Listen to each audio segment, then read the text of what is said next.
Crowder has won. Not just my opinion, a statement straight from Vice News. And their story, YouTube's bungled crackdown on Steven Crowder only made him stronger. They say, a week after Steven Crowder's bullying of a Vox journalist pitted conservative media against big tech, it's official. Crowder has won. Who could have seen this coming? Crowder, of all people targeted in this capacity, in this Vox Adpocalypse, is the least impacted, or I should say, he's actually got a net gain. This has done great things for Crowder. He's a massive channel. He was already mass demonetized, so he's making very little money. He's probably making a decent amount of money, don't get me wrong. But he was mass demonetized, so not nearly as much as anybody else. They took his monetization away. YouTube comes out and says, yes, but he can do what he's doing. He's not breaking the rules, but we'll punish him anyway. What happened? YouTube was hurt. That they probably like that. And a bunch of innocent creators were hurt. In fact, some people who actually fight against hate, progressives, had videos deleted. The only thing this did was hurt the left. Crowder's subscribers are up. He's signed up more members to his pay sponsorship program than ever, apparently. Congratulations. Massive marketing, sending him more subscribers and doing great things for him. So here's what we're going to do. Let's read through this story because apparently Vice News recognizes Vox and Carlos Maza have helped Crowder and hurt everyone else, more so their side. We'll read through this, and then I got a bunch of stuff I want to show you about how ultimately it backfired in a hilarious way. Vox is completely hypocritical. Google is still defending Crowder, his right to speech. Crazy. So let's get started. Before we do, though, head over to timcast.com/donate. If you'd like to support my work, there's a PayPal option, a crypto option, a physical address. But of course, the best thing you can do is like and comment on this video. The engagement really helps. The biggest thing is to share the link and subscribe, because that's when YouTube's like, whoa, this is great stuff. So let's read it. They say, in an interview Monday night at the Code Conference in Arizona, YouTube CEO Susan Wojcicki, is that how you pronounce it? Apologized to the LGBT community for belatedly taking action against Crowder's channel, which repeatedly targeted Vox's Carlos Maza with, I'm just going to say naughty words, because I think it's better. But she stood by her company's decision to allow Crowder to remain on the platform, just without a cut of YouTube's ad sales around the conservative comedian's videos. If we took down that content, there would be so much other content that we would need to take down, she said. And she's right. Trevor Noah, who mocked Indian people in examples Crowder gave. Samantha Bee. John Oliver. The list goes on. What YouTube intended as a slap on Crowder's wrist has instead turned the video creator into a martyr standing against big tech overreach. No, that was Carlos Maza who did this. And it could even help him solidify a more durable business model that limits the pain YouTube can inflict for breaking its rules in the future, outside of an outright ban. We're not really beholden to the YouTube advertiser, Crowder said on his show Wednesday. Creators like Crowder have built deep relationships with their audiences through content that drives the user engagement tech platforms crave. Creators then convert those relationships into cash in a variety of ways that don't always rely on on platform approval. T-shirts, sponsored content, memberships, and more. And you can become a member at timcast.com/donate. Thank you, Vice, for bringing it up. But let's deviate here real quick. They mentioned the Mug Club. Sure. Here's the thing. Crowder was already mass demonetized. What you're seeing is an image from Crowder's Instagram. And he's got 2 emails showing a huge list of a bunch of his content saying it is not suitable for all advertisers. Now, here's the thing. When you are demonetized, you still make money. But it's like 10% or less. So if Crowder was normally making a couple $100 per video, he's probably getting more because he gets millions, maybe 1,000 to 2,000. He's now maybe getting like, he was getting demonetized meant he was making like, I don't know, $100 to $200 maybe. That's not bad. But when you consider that he's got a staff and they do live shows and they have tons of expenses and they film skits, it wasn't really moving the needle. So what did Crowder do? He got sponsors. First of all, he has Walther, who sponsors his show. He has The Mug Club, but he's also on Blaze TV. I imagine they're paying him, right? He's not really worried about demonetization. So sure, YouTube took action and demonetized his whole channel outright, but we're now learning he can get it back if he wants. He's got to get rid of the videos with the t-shirt in it. He's got to get rid of this video from example 3. He's got to get rid of anything referencing his socialism is for figs shirt. And he's got to get rid of one other video. So it's a handful of videos he can get rid of. Monetization back.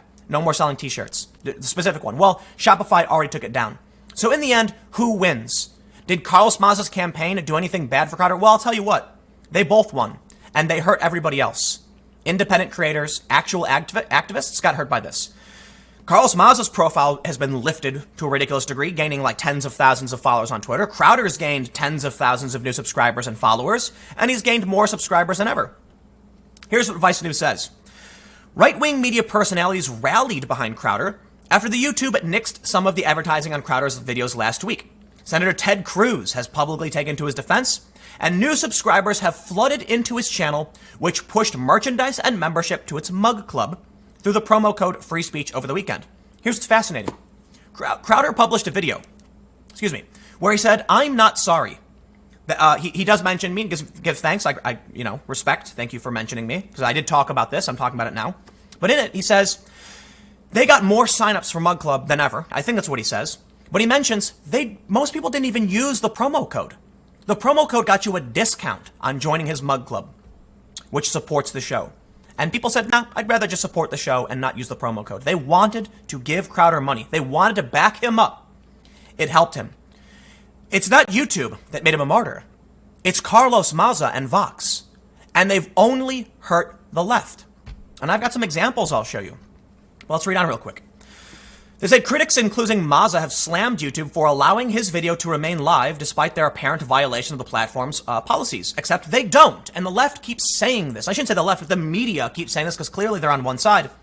But if Trevor Noah is doing it, and he's done it for a long time, and so is Jon Stewart, and if you have videos of George Carlin, it clearly doesn't break the rules.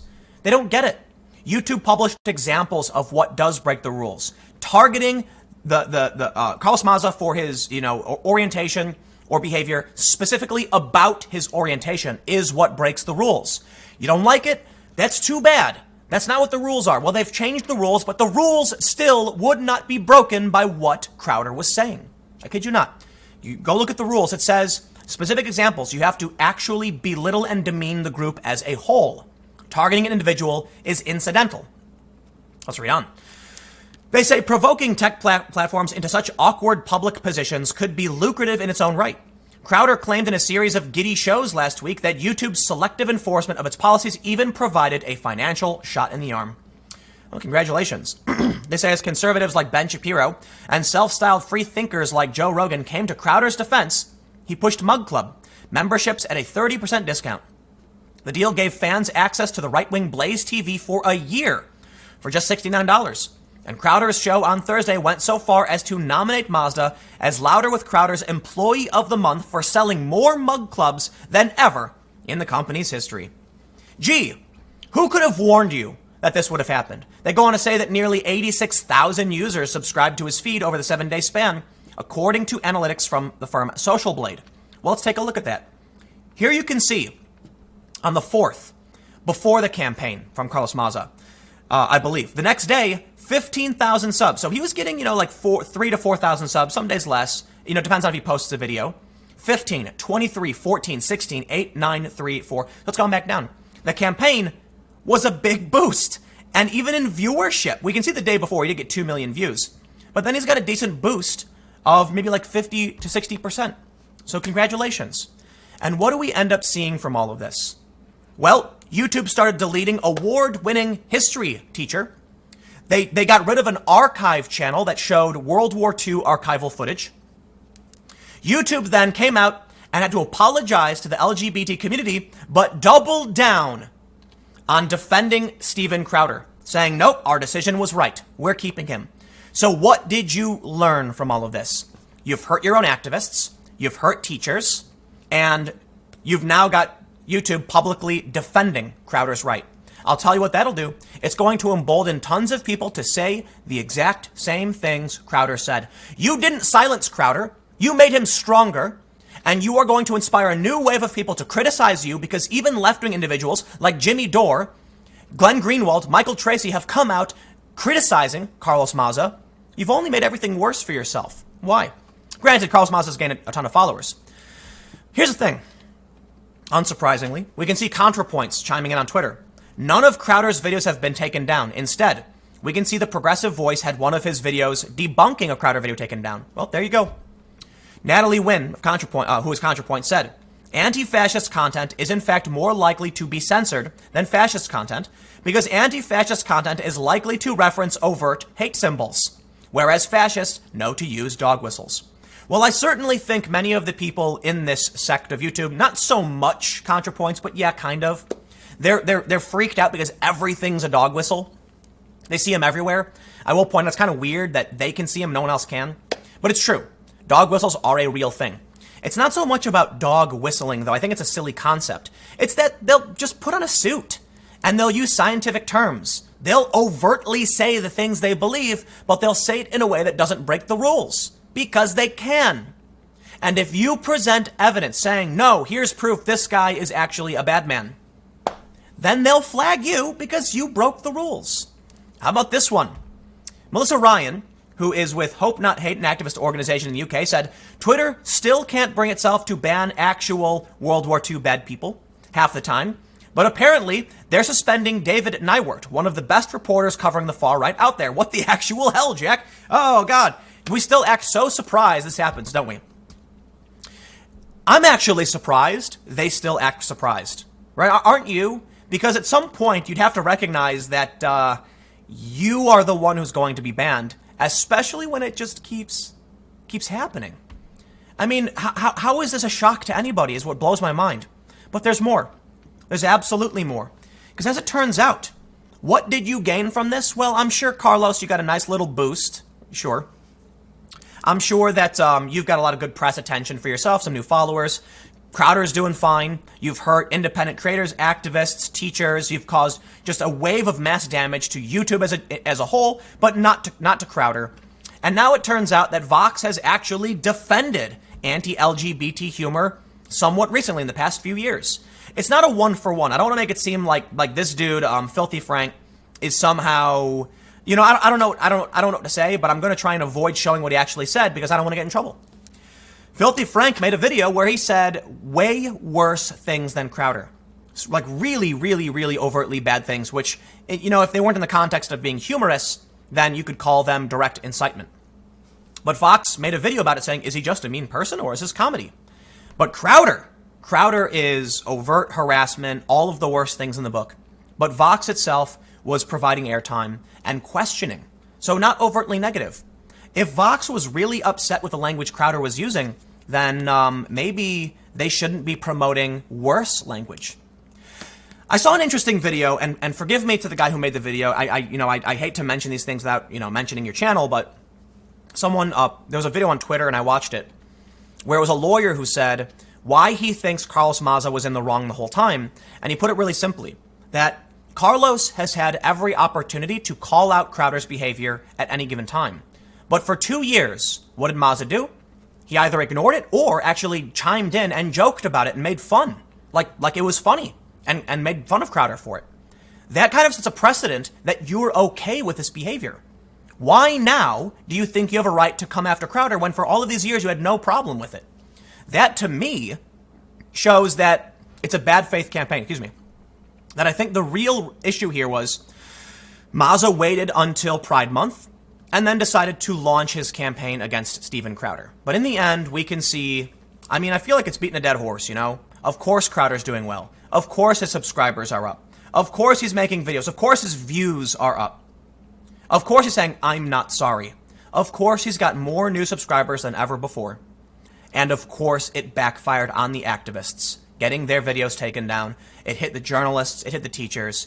What do you think is going to happen when you do this? And this is the last thing I'll comment on. This story from a few days ago. Google's LGBTQ employees are furious about the policy disaster, and they're afraid to speak up about it. And there you go. That's the ultimate ramifications. It's kind of a win for conservatives, because we can talk about Crowder doing well, but we can also point out how this proves so well it will always backfire on those calling for censorship. Are conservatives being censored? They are. But have they been hit by this wave? Not as bad as the activists. Not as bad as the teachers. So all this does is serve to prove a point that you were wrong the whole time, Carlos Maza. 100%. So I'll leave it there. Let me know what you think in the comments below. We'll keep the conversation going. You can follow me on Minds at Timcast. Stay tuned. New videos coming up on my second channel, youtube.com/TimcastNews, starting at 6 p.m. Thanks for hanging out, and I will see you all in the next story.